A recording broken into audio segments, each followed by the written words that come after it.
The room was drowning in gold. Ribbons, name plaques, champagne glasses rimmed in sugar. They had hired a string quartet. There was a banner stretched 20 feet wide across the back wall that read, $1.10 billion and just getting started. Everyone was dressed like they were part of history. In a way, we were. I had spent the last 19 months building the core architecture behind the growth model they were now toasting. Territory forecasts, volume elasticity, partnership filters. Nothing glamorous, just long days, quiet nights, and numbers no one saw until they worked. The final margin push had been mine. I had watched it turn red to black the night before we crossed the line. I stood near the corner of the ballroom, heels aching, holding a glass of something I hadn't tasted.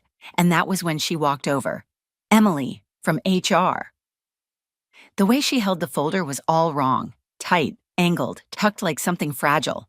She didn't speak until she was close enough that only I would hear it. Claire, I was told to give you this before the main toast. It was a plain envelope, no logo, no folder, just my name, printed in a different font than usual. Inside, effective immediately, the strategic oversight function is being consolidated under the COO office. All public and investor-facing representations are to be reassigned. You will transition to an advisory-only status effective Monday. There was no mention of my role in the model, no mention of the launch, no signature, just a stamp, James's title, COO, not even his name. I folded the letter once and slipped it into my clutch. The lights dimmed. The CEO walked on stage. He thanked the strategy team. He thanked everyone behind the framework that got us here. He named names, every one of them, except mine. I wonder if anyone else watching that stage has ever had their name quietly removed from something they spent years building. If you're still here, maybe on your lunch break, maybe watching a celebration you were left out of, just tell me where you were when it happened. Sometimes the people left off the list are the ones who built the table. My hands didn't shake, but my breath didn't feel like mine either. The people around me cheered. A few looked over. Some didn't make eye contact. James raised his glass right after the applause, standing in my old spot where I had spoken during the $250 million milestone. I finished my drink, quietly, not out of celebration but ritual. Then I turned and walked out of the ballroom, leaving the sound of clinking glass behind. James started showing up in my meetings before anyone explained why.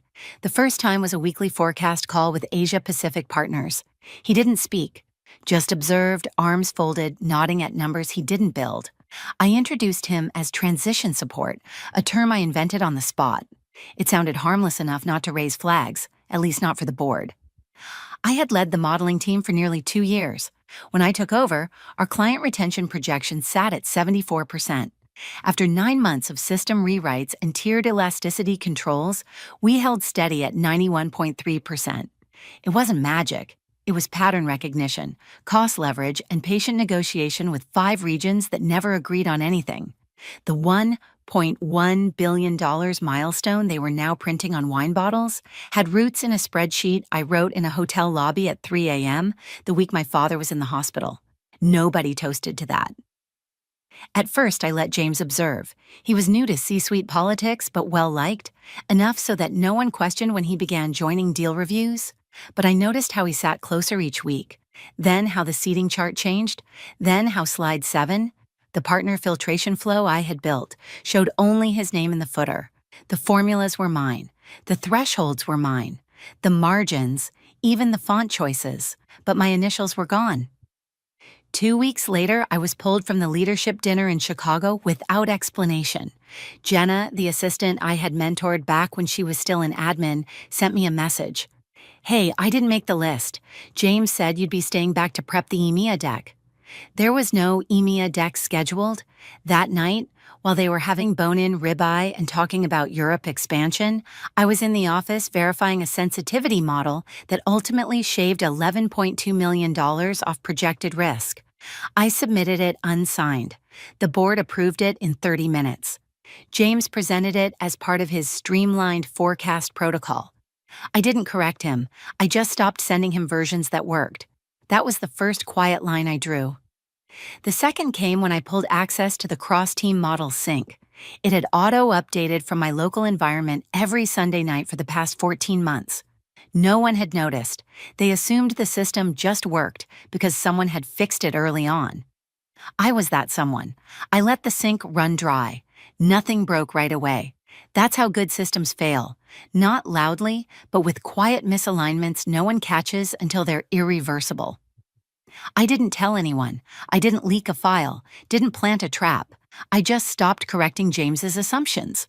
When he changed projections without adjusting lateral cost impact, I let it go. When he reused a scenario input from last year's report without realizing the market conditions had shifted, I let that go too. I made daily backups, not to sabotage, to prove what had changed and when. Each file was named cleanly. Each timestamp matched the system's audit trail. I didn't hide them. I didn't announce them either. I still showed up early. I still ran the Monday briefings. But behind my login, the system they celebrated was quietly detaching from the version they controlled. Some people burn bridges. I just started turning off the lights one room at a time. 2 weeks after the Chicago dinner, James asked me to forward the full-year client churn projection. It was already live in the dashboard.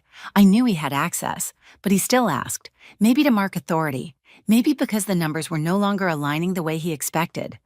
I didn't reply immediately.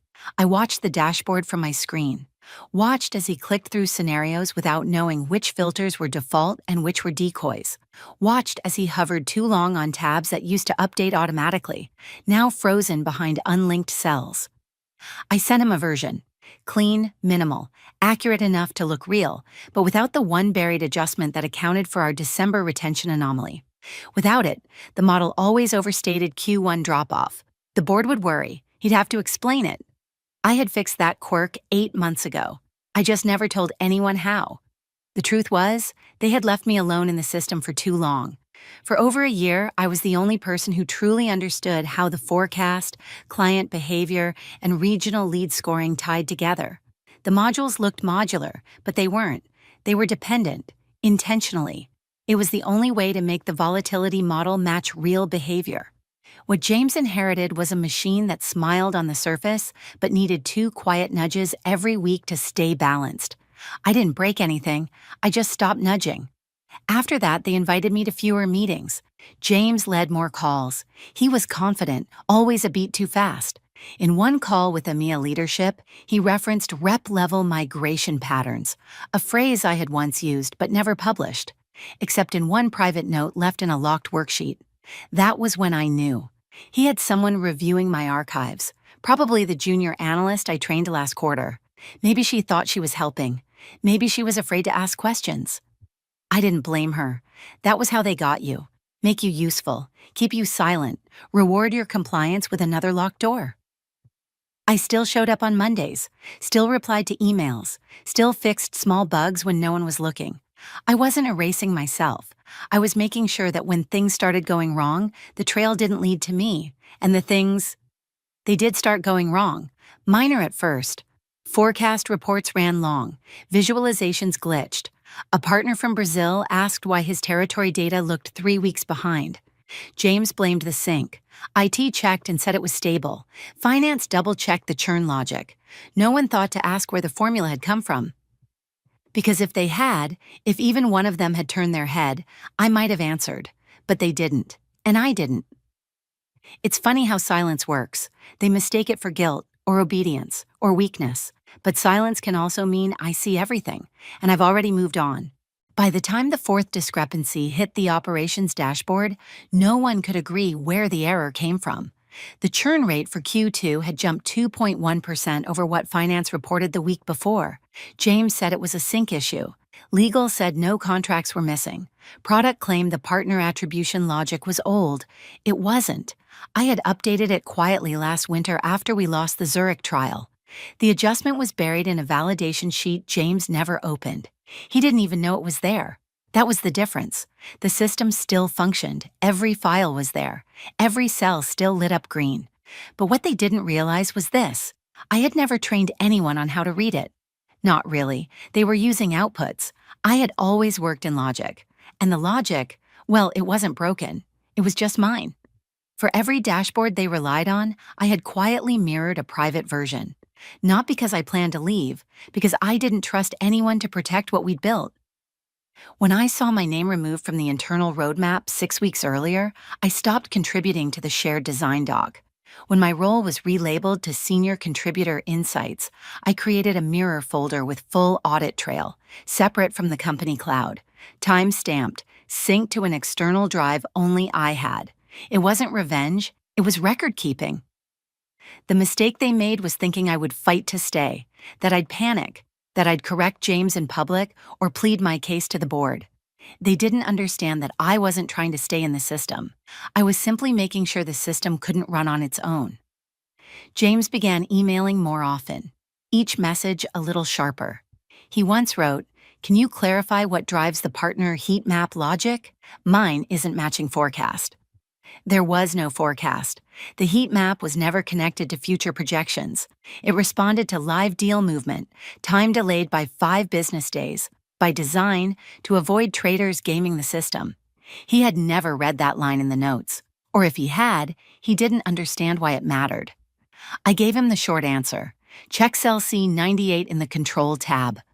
He never replied, but 2 hours later I saw him revert the workbook to an older version, the wrong one.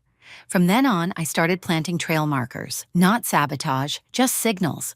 I embedded a logic string in the churn calculation that spelled out cell by cell, version out of sync, confirms source. I placed it behind a white font on a white cell, invisible to the eye, visible in the formula bar. It was my way of whispering, "You're looking at the surface. The substance is gone." They didn't hear it, or maybe they did, but they were too proud to say it out loud. The week before the celebration, I caught my own name referenced in an internal email James forwarded to the board. Claire's legacy logic may no longer reflect our current priorities. Legacy logic. I read that twice. Then I closed my laptop. And for the first time in weeks, I smiled. Let them try to rewrite the system. Let them think they've outgrown the person who made it coherent. The data would still be there. The structure would still stand. But without the one person who knew how to listen to what the numbers weren't saying, it was just noise with a bow on it. It didn't start with a crash. It started with a question. Why is Q1 churn up 3.4% when revenue held flat? The email came from Nolan, one of the quieter board members.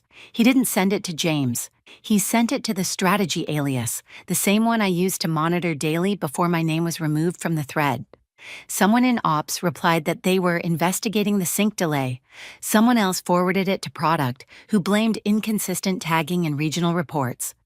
James stayed silent, at least publicly, but I could picture him at his desk, staring at dashboards that were still lit green while everything inside tilted just slightly off-center. Then came the second question.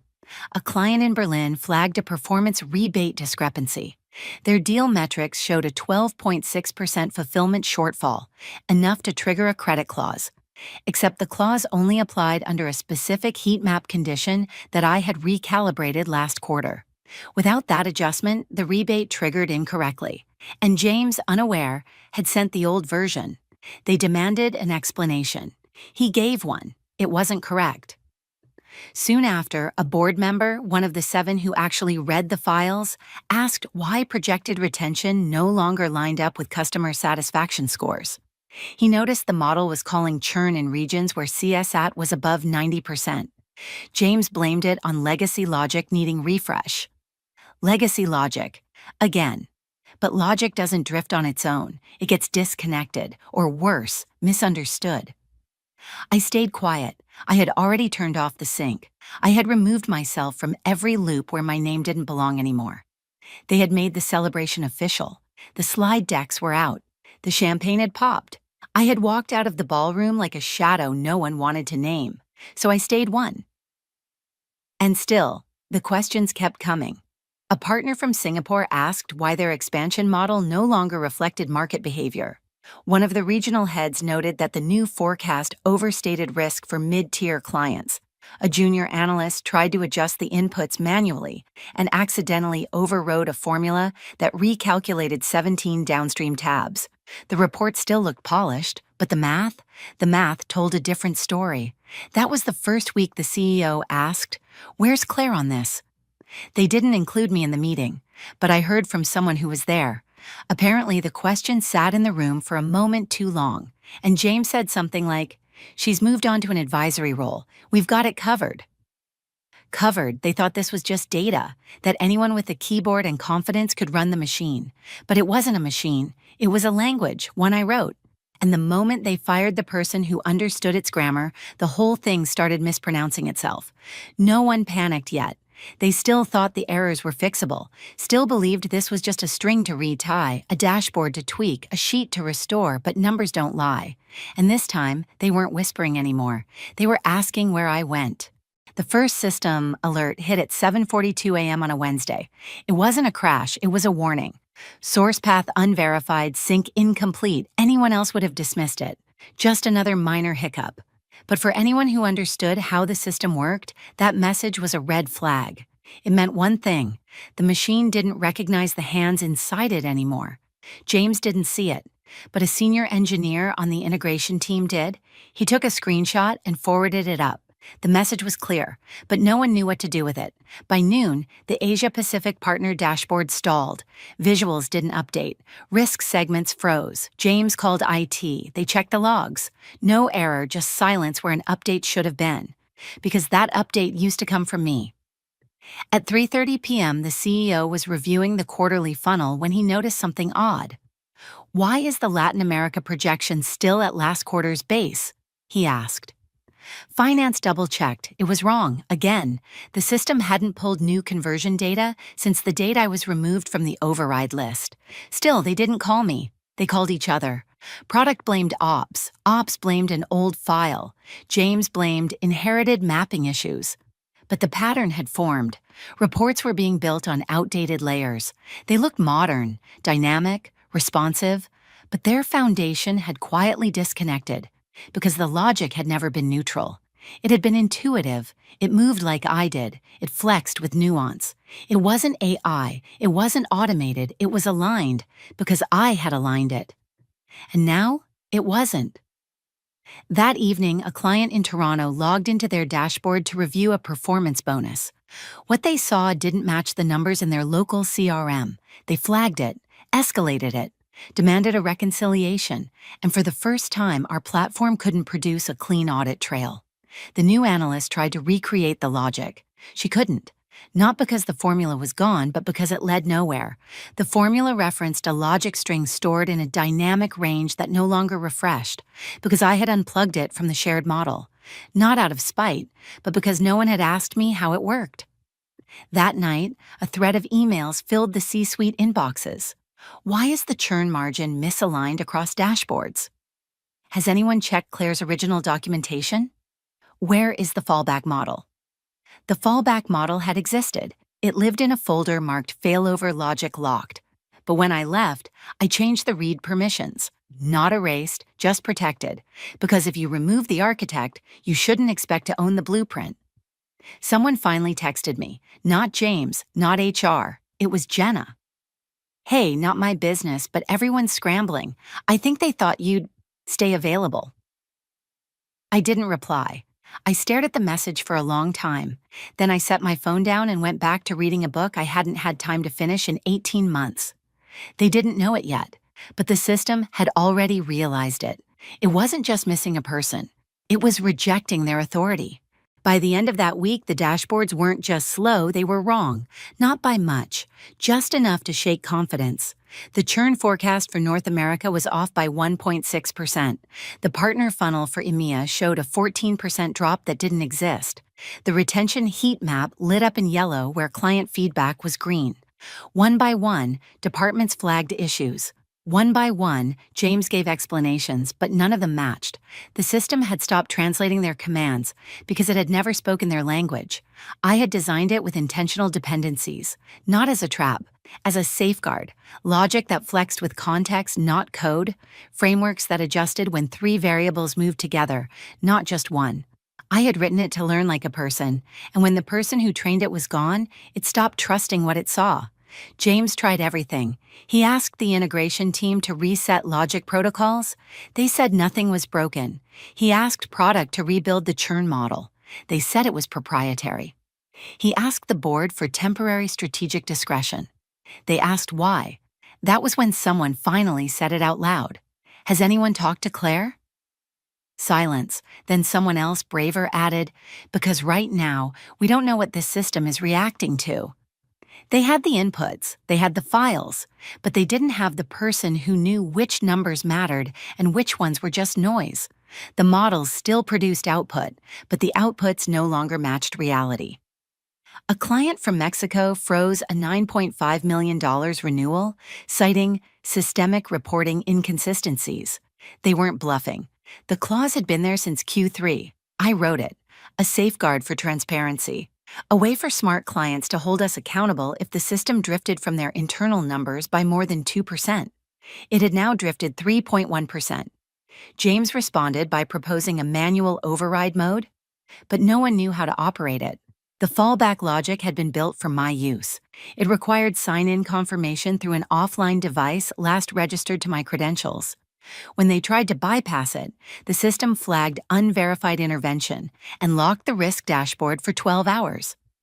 By Friday morning, the CEO convened a private call with James' legal and 2 board members. One of them, someone who had never said more than 3 sentences in a meeting, said quietly, "You told us Claire was transitional, not foundational." James said nothing, because by then it was obvious. I hadn't broken anything. I hadn't sabotaged a file, hadn't rewritten a formula to fail. I had simply removed myself. And that absence, my absence, was louder than any protest I could have made. People started mentioning my name again, carefully, quietly, not in blame, in confusion, in regret. The system hadn't failed. It had remembered the shape of the person who built it. And it no longer let strangers hold the keys. The meeting began at 9 a.m. sharp. For once, no one was late. No one joined on mute. 7 board members plus the CEO plus James, each in their separate squares, each with the same tight lines around their mouths. The agenda was short. 1 item. Not in words, but in the silence behind them. The documents were up. The discrepancies had been mapped. Churn versus satisfaction, retention versus pipeline, forecast versus close. The numbers didn't just look wrong, they looked confused, like the system was trying to speak a language no one had taught it. James started talking, but no one was listening. He used words like normalization lag and recalibration window, but there was no data behind them, no confidence. By the second slide, someone interrupted. Why wasn't Claire looped in on this? The question came from board member #2. She was the one who usually stayed out of the weeds, preferring to focus on long-term planning. But now, her face was drawn, her voice clipped. James shifted. Claire's no longer on the technical team. I know, but did anyone ask her? Silence. Board member #4 leaned forward. The Munich audit shows a 3.1% variance. That's within the client penalty clause. No one responded. Board member #5 spoke. The clause was hers, wasn't it? Then #6. Who authorized the fallback override? James didn't answer. The CEO stepped in. Look, Claire chose to step away. She had expressed interest in a reduced role. No, she didn't, someone said quietly. It wasn't clear who, because by then the fiction had unraveled. They hadn't asked her to step back. They had erased her, silently, conveniently, publicly, and now the system had followed her out. The CEO tried again. Let's focus on the solutions. What can we stabilize short term? The system is rejecting input, said one board member. You're trying to drive it like a car. It's not a car. It's an extension of one person's brain. They were finally seeing it. They had built their empire on a foundation they didn't understand. Claire hadn't just built logic. She had built relationships between the logic. Soft weightings, behavioral pivots. Her system had worked not because it was perfect, but because she tuned it like a musician, listening for tension, not just noise. Now, no one could hear the difference. A junior staffer had once said, Claire doesn't fix code, she reteaches the system what it's supposed to want. At the time, they laughed. Now no one was laughing. Someone pulled up a roadmap from last December. Her initials were on the margin. Handwritten notes aligned with the last month the data made sense. It had been removed from the archive 2 weeks after her dismissal. Replaced with a sanitized slide deck no one remembered editing. Board member #1 looked straight into the camera. This isn't about the system anymore. It's about what happens when you remove the only person who understands how it breathes. Another voice, low and slow, added, "She wasn't the problem. She was the interpreter." Then came the real question. Board member #3. Where is she now? The pause that followed was heavy, the kind of silence that doesn't come from uncertainty, but from guilt. James blinked. The CEO looked away. No one knew. No one had followed up after the celebration. No one had responded to her final email, which hadn't even said goodbye. Just a subject line, access adjusted as requested. They had thought she would hover nearby, that she'd be too loyal to leave them behind. But Claire hadn't left a mess. She had left space, a space too precise for anyone else to fit. I didn't vanish. I simply walked into a different room and closed the door behind me. It wasn't a grand exit, no press release, no cryptic LinkedIn post, just a quiet unsync, a removed access token, a name no longer listed in a permissions tree. They thought I would wait outside. They thought if things broke, I'd return. But I had already begun again. 2 weeks after the celebration, I sat in a shared co-working space across the city. No logo on the glass, no assistant. Just a whiteboard, 2 laptops, and an old partner who once told me, "If you ever leave them, build the system you weren't allowed to." So I did. I took the logic they misunderstood and redesigned it for people who listened. No more layered bureaucracy. No more approvals for basic clarity. Just clean architecture. Lightweight, explainable, powerful. Clients found me through questions no one else could answer. One came through a referral, another reached out with a single line. "Is this the Claire who designed the EMEA churn stabilizer?" By the time the Munich client pulled out of their contract citing loss of strategic coherence, they were already in quiet talks with me. Not because I pitched them, but because their CFO had attended the $1.1 billion celebration. He remembered the person whose name was missing from the stage. They never mentioned the platform failure. They didn't have to. They said, "We just need something that works again, something with memory." So I built it. By the end of that quarter, we had 4 clients, 3 of them from my previous company. None of them asked what happened. They didn't care who fired who. They only cared the logic made sense again. That when they pressed a button, the answer didn't lie to them. Back at the old office, they tried to copy my fallback logic, but the syntax didn't port. The formula worked, but without the internal weighting I had kept local, it overcorrected. The system became defensive, then fragile, then still. And then James emailed. Not a long one, just 3 lines. "I heard you're consulting again. We'd welcome a conversation." I didn't reply. I forwarded it to legal and asked them to block the domain. I wasn't being cruel. I was being clear. They had already made a decision the night they poured champagne without a name, and I had made mine the morning I opened my laptop in silence and began again. I was never missing. They were just looking in the wrong room. The system I built at the old company never stopped running. It just stopped responding. They kept feeding it inputs, new heads of strategy, new directives, a new layer of dashboards meant to replace the old ones. But it resisted, not by crashing, not by alerting, by giving them exactly what they asked for, just none of what they needed. It became a mirror, and when a system becomes a mirror, the ones who survive it are never the ones who shouted the loudest. I never once said I'd come back. I never implied it. I left no message in code, no hidden fail-safe, just logic that made sense when it was understood, and silence when it wasn't.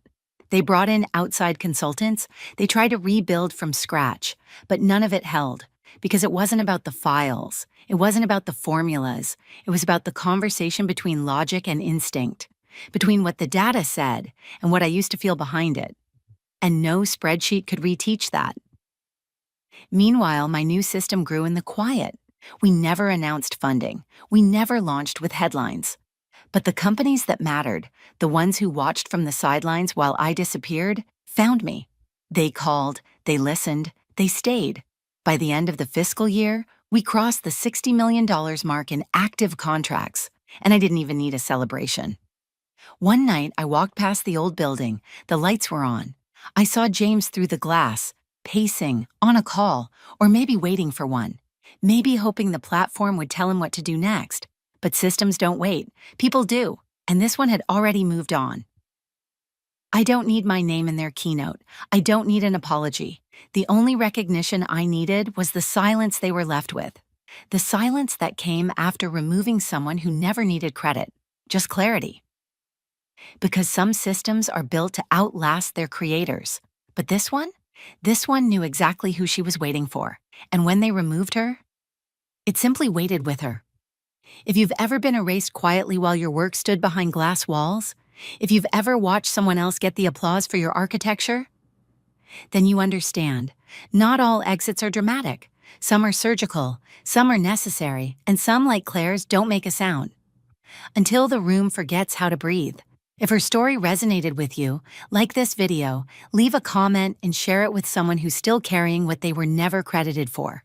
And if you want more stories like this, where the quiet ones hold the line, hit subscribe. We're just getting started.